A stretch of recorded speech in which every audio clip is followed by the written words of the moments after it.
नमस्कार दोस्तों, ममता की स्पेशल रसोई में आप सबका स्वागत है। आज मैं आप लोग के बिहार के गया की फेमस अनरसा की रेसिपी बना के दिखाऊंगी। मैं दो तरह के अनरसा बनाऊंगी, एक खोए वाली, एक बिना खोए वाली। और दोस्तों, ये स्पेशल बात ये है कि मैं इसे डायरेक्ट चावल के आटे से बना के दिखाऊंगी। देखिए, ये बहुत ही सुंदर रहेगी बनने में, और खाने में तो फिर इसका कोई जवाब ही नहीं है। आप खोए वाले खाइए या प्लेन वाले खाइए, ये बहुत ही टेस्टी अनरसा है दोस्तों। तो आज इसी की रेसिपी बना के दिखाऊंगी। वैसे तो अनरसा चावल को भिगो के और धूप में सुखा के उसके फिर आटे बनाए जाते हैं चावल से, थोड़े भीगे हुए चावल के। लेकिन मैं आपको एक ख़ास ट्रिक से डायरेक्ट ही चावल के आटे से ही ये अनरसा बना के दिखाऊंगी, ये खोए वाली और ये प्लेन वाली। तो दोस्तों, अगर रेसिपी पसंद आती है तो मेरे चैनल को सब्सक्राइब कीजिएगा, अपने दोस्तों में शेयर कीजिएगा, बेल आइकन को प्रेस कीजिएगा। तो चलिए दोस्तों, ये देख लीजिए, चावल का आटा ले ली हूँ, इसे मैंने छन्नी से छान लिया है। अब इसका एक स्पेशल ट्रिक है दोस्तों कि ये तो सूखा हुआ पाउडर है, और चावल के आटे से जो अनरसा हम बनाते हैं, जो चावल को हम पीस के थोड़े भीगे होते हैं, तो इसके लिए हमें थोड़ा थोड़ा पानी से इस पर छिड़काव करना है, क्योंकि ये सूखे आटे से या अनरसे अच्छे नहीं बनेंगे। तो इसमें इसको छिड़काव करना है, जिस तरह से हम तेल से मुमन करते हैं, सेम वही प्रोसेस है, लेकिन इसमें हम पानी से करेंगे बस। तो इसी तरह से इसे हमें करना है, क्योंकि ये अभी एक सूखा पाउडर है। जब तक ये भरभरे से ना हो जाए तब तक इसे हमें थोड़ा थोड़ा पानी डालते हुए हाथों से मसलना है। दोनों हाथों का उपयोग करेंगे और इसे हम मस लेंगे, अच्छी तरह से मस लेंगे।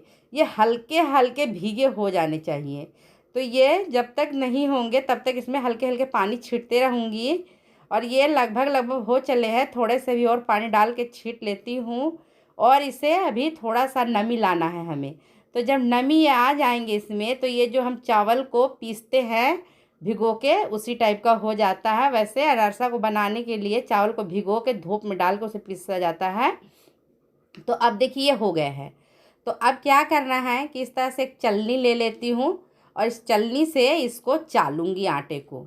ये इसमें थोड़े से गुठलिए हो गए हैं पानी डालने की वजह से, तो इसे इस तरह से मैं झारे से झार लेती हूँ चलनी से। और सभियों को इसी प्रक्रिया से करना है। तो सबको इसी तरह से चलनी से चालूँगी। देखिए, ये एकदम से चल जा रहे हैं, एकदम बारीकी आ रहे हैं। और सबको इसी तरह से छान लेती हूँ पहले, फिर आगे का प्रोसेस बताती हूँ कि हमें करना क्या है। तो देखिए, इसी तरह से अब ये मोटे मोटे पार्ट थोड़े बच गए हैं। तो अब इस तरह का बड़ा सा झारा ले लेती हूँ, और इसी से अब मैं इसको झारूँगी। तो ये मोटे वाले छन्नी जो होते हैं, क्योंकि ये भी थोड़े बड़े बड़े हैं, तो इसमें आराम से झारे से झार लूँगी। तो देखिए दोस्तों, ये हो गए हैं, ये एकदम हमारे एकदम फाइन हो गए हैं। एकदम लग रहे हैं कि भीगे हुए चावल के आटे हैं, जो अनरसा के लिए हम भिगो के धूप में दिखा के फिर पीसते हैं, उसी टाइप के आटे हो गए हैं। ये एकदम रेडी हैं अनरसा बनाने के लिए। ये बहुत ही अच्छा एकदम आटा बन के तैयार हो गया है। पहले देखे थे कि पाउडर था, लेकिन इसमें अब ये नमी युक्त हो गए हैं। तो चलिए आगे की प्रक्रिया देखिए। ये 1 कटोरा शक्कर ले रही हूँ एक बर्तन में, और इसी बर्तन में अब 1 कटोरा पानी ले लेंगे, जिसे हम चाशनी बनाएंगे। चाशनी तो नहीं कहेंगे, ये मीठा पानी ही रहता है ये। तो इसमें ये डाल लेते हैं पानी को, और इसे अब हम गैस पे उबलने के लिए रख देंगे। तो ये चलिए, इसको अब गैस पे रख देती हूँ। तो देखिए, ये अच्छे से एकदम मिल्ट हो गए हैं। इसे हमें चाशनी की तरह नहीं, लेकिन एक तार युक्त बनाना है। जब एक तार उंगली से दिखने लगे कि एक बार इसमें एक लेयर तार आ रही है, तो समझिए हो जाएंगे। ज़्यादा इससे हमें चाशनी नहीं बनाना है, क्योंकि फिर हमारे अनार से बहुत ज़्यादा ठोस हो जाएंगे, तो वो हमारे दांतों में लगेंगे खाने में। तो बस ये हो गए हैं, एकदम ये तैयार हो गया है। तो अब इसमें हम चावल के आटे को डालेंगे। तो गैस को अब मैं ऑफ़ कर देती हूँ, और इसमें अब धीरे धीरे चावल के आटे को डालेंगे, और फिर इसका हम एक डो कट बना लेंगे, शेप दे देंगे। चावल के आटे को डो बना लेंगे, समझिए थोड़ा सा गीला डो रहेगा हल्का सा।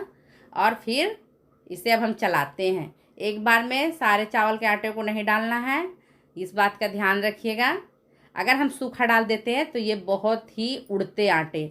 अब देखिए इस तरह से मैंने पानी से मोमन करके डाला है तो ये एकदम बहुत अच्छे से हो जा रहे हैं। तो बस अब इसमें फिर से डाल देती हूँ। सभी को डालना है, इतना ये मिक्स हो गया है। इसी हाथों से अच्छे तरह से चलाना है, इसमें कोई लंग्स नहीं पड़ेंगे। इस प्रक्रिया से अगर आप बनाएंगे तो ये बहुत अच्छा सा बनेगा। तो अब सारे चावल के आटे को डाल देती हूँ और अब इसको भी मिला लेती हूँ। और इसको अच्छी तरह से अब मिलाना है। ये एक डो के रूप ले लेगा, तब तक हम इसे मिलाएंगे जब तक ये एक डो का रूप ना ले ले। तो इसे इसी तरह से मिलाते रहना है।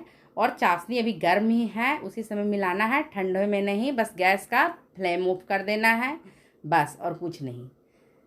और इसे एकदम अच्छी तरह से हमें मिक्स कर लेना है। मिक्स करने के बाद ये मीठा आटा का डो हो जाएगा। कहने का मतलब ये है कि ये एक मीठा आटे का डो का रूप हो जाएगा। जो अनारसा, प्लेन अनारसा इसी से बनते हैं और मावे वाले भी इसी तरह से बनते हैं।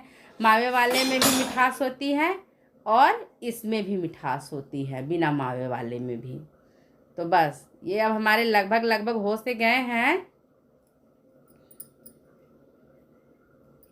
इसी तरह से मिलाना है अच्छी तरह से हमें। ये पूरे मिल गए हैं। दोस्तों वीडियो थोड़ा लंबा हो जाएगा, उसके लिए मैं आप लोगों से यही अनुरोध करूँगी, आप वीडियो को पूरा देखिएगा। अगर आप पूरा देखेंगे वीडियो, एक एक चीज़ को फॉलो करेंगे, तो आपके भी ये रेसिपी अनरसा की बहुत ही एकदम परफेक्ट बनेगी। तो देखिए दोस्तों, ये हो गया है एकदम से, ये मुलायम से हैं। देखिए अभी ये पूरे मुलायम है। इसे अभी थोड़ा सा मैं गूँथ लूँगी, देखती हूँ, हाथों से दबा के दिखाती हूँ। इसे अब सेट करने के लिए रख दूँगी थोड़ा देर के लिए। तो इसे अब मैं ढक के आधा घंटा रखिए या 1 घंटा रखिए, आधा घंटा भी काफ़ी है। तो बस इसे अब हमें रख देना है ढक कर। तो कुछ देर के लिए ढक के रख देती हूँ। तो देखिए हो गए हैं आधा घंटा। अब ये थोड़े से पहले से थोड़ा सा हार्ड हो गया है। तो अब इसे हाथों से गूँथूँगी, जिस तरह से आटा गूँथते हैं बस उसी तरह से इसे हमें गूँथना है। तो इसी प्रक्रिया से इसे गूँथ लूँगी। ये पूरा सॉफ्ट डो है हमारा। इस तरह से गूँथने से हमारे अनारसे फटेंगे नहीं जब इसे हम सेक देंगे तलने के लिए। तो ये अब हो गए हैं। तो इन्हें अब मैं रख लेती हूँ। अब ये है खोआ। तो खोआ में थोड़ा सा मैं ये पीसी हुई चीनी मिला लेती हूँ। ये घर में ही खोआ बनाई हूँ दोस्तों। मैं आप लोग को अपने वीडियो में बार बार बताती हूँ कि मैं जब भी ये सब खोआ मावा बनाती हूँ तो घर में ही बनाती हूँ, मैं मार्केट से नहीं लाती। और ये थोड़ा सा सौंफ डाल दिया है और इसे मिला लेती हूँ। दोस्तों मेरा कहने का मतलब ये रहता है कि हम कम ही खाएं लेकिन शुद्ध खाएं। अपने घर में बनाइए, गाय के दूध का या पैकेट वाले दूध से भी बना सकते हैं। जो मार्केट में मिलते हैं उनमें बहुत ही ज़्यादा मिलावट होते हैं, इसलिए मैं हमेशा घर में ही बना लेती हूँ। आप भी कोशिश किया कीजिए कि घर में ही बना लें। तो देखिए दोस्तों, ये हो गया खोआ रेडी। तो अब देखिए तिल है, इसे साइड में रख देती हूँ। और ये हमारा चावल के आटे का डो है। अब इसके हम बॉल बनाएंगे। पहले जिस तरह से हम सत्तू के लिट्टी बनाते हैं उसी प्रक्रिया, या आलू का स्टफिंग करते हैं या चने दाल की पूड़ी का स्टफिंग करते हैं, उसी तरह से इसे बनाना है। इस तरह से होल करना है। और ये मावे को थोड़ा थोड़ा गोल बना के रख ली हूँ इसमें डालने के लिए। और इससे अब हमें पैक कर देना है इसमें। इसी तरह से बहुत इजी एकदम बन जाते हैं बस। और इसको अच्छे से लॉक कर देना है, हाथों से घुमाते हुए, फटे ना। फटते तो नहीं हैं लेकिन फिर भी अच्छे से लॉक करना है, क्योंकि इसे हमें तेल में तलना है। और ये एकदम से चिकने हो जाएं। सारे तरफ से इसके क्रैक को चेक कर लेंगे कि कहीं क्रैक तो रह तो नहीं गया है। इस तरह से आराम आराम से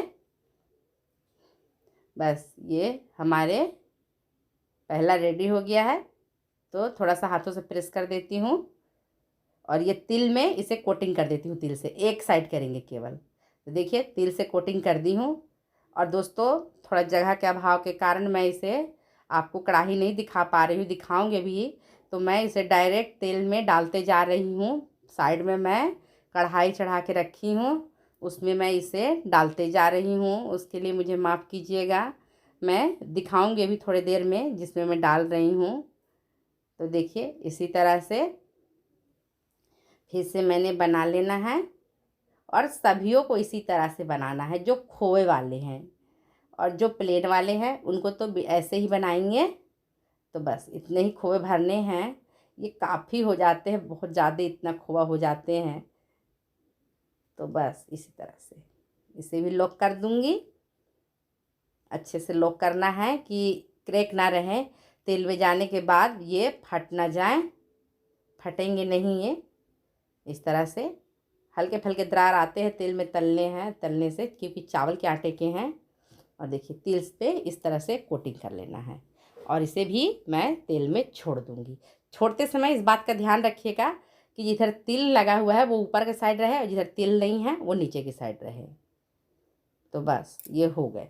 अब सबको इसी प्रक्रिया से बना लूँगी सारे को और इसे तेल में छोड़ती जाऊँगी। बस इसी तरह से सबको बना लेती हूँ। तो देखिए दोस्तों, ये मैंने कढ़ाई इधर कर लिया है, ये तेल में मैं इसे छोड़ती जा रही हूँ। सबको तलना है, ये बड़े अच्छे से एकदम बन जाते हैं। तो देखिए डाल दी, एक आपको डालते हुए दिखा दे रही हूँ, थोड़ा जगह के अभाव के कारण नहीं दिखा पाती कभी कभी। तो देखिए ये अब पक रहे हैं, तो थोड़ा चला लेती हूँ। ये जो पहले डाल दी थी वो पक गए होंगे, और चेक कर लेती हूँ। तो देखिए ये पक गए हैं पूरी अच्छी तरह से। अब थोड़ा सा और पका लूँगी, हल्का सा और इससे थोड़ा सा कलर आने दूँगी, तो ये हमारे अंदर से रेडी हो जाएंगे। बहुत इजी है। और ये बिहार के तो हर घर में ये जो फेस्टिवल अभी जो आते हैं दोस्तों, जन्माष्टमी से ये दुर्गा पूजा तक, इसका मतलब समझिए कि हर एक फेस्टिवल में इसे हम पूजा में यूज करते हैं। और खाने में तो ये ऐसे ही बिहार में फेमस है, गया के अनरसा। तो देखिए दोस्तों, अब इनको मैं निकाल ले रही हूँ। जो हो गए हैं उन्हें अब मैं निकाल लूँगी तेल से। ये देखिए जो पहले मैंने डाला था वही है ये सब। और दोस्तों ये झटपट से बन जाते हैं चावल के आटे से। और अगर हमें चावल से बनाना है तो उसका प्रोसेस थोड़ा सा लंबा होता है बस। और ये थोड़ा सा हमें कम समय बन जाता है। तो इसी तरह से सभी को डाल लूँगी, सभी को बना लूँगी और सभी को निकालते जाऊंगी और डालते जाऊंगी, क्योंकि अनारसा इसी तरह से बनते हैं, निकालते जाइए और डालते जाइए। तो देखिए दोस्तों, अब मैं आपको प्लेन वाला बना के दिखाती हूँ। तो इस तरह से एक डो बना के इसको पूरी अच्छी तरह से चिपटा कर लेना है, जिस तरह से कचौड़ी होते हैं उससे पतला थोड़ा। और इसे फिर तिल में कोटिंग कर लेना है इस तरह से, और इसे भी डाल दूंगी। ये बिना मावे वाले हैं, तो इसे भी आपको बना के दिखा दे रही हूँ। तो देखिए इसे भी इस तरह से छोड़ देना है और सभी को इसी तरह से बनाऊंगी। जो बाकी हैं बिना मावे वाले को भी इस तरह से बना लेती हूँ। दोनों मैं तरह के बना के दिखा दे रही हूँ, मावे वाले और बिना मावे वाले। तो बस ये हमारे एकदम अब सारे अनार से इसी तरह से बना लेना है। और देखिए दोस्तों, इसे भी मैं इसी तरह से निकालते जा रही हूँ एक एक करके।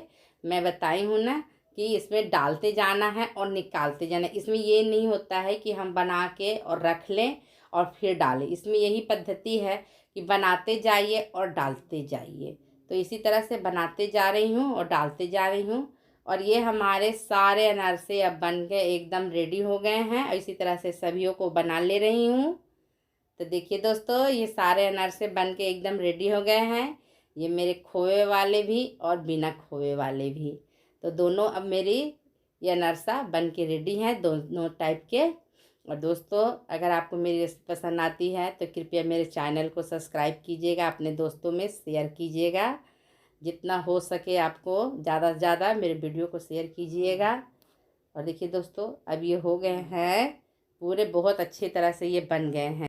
तो चलिए दोस्तों, ये अनारसा आपको तोड़ के दिखला देती हूँ कि कैसी बनी है। तो देखिए ये बहुत ही एकदम लाजवाब सी बनी है।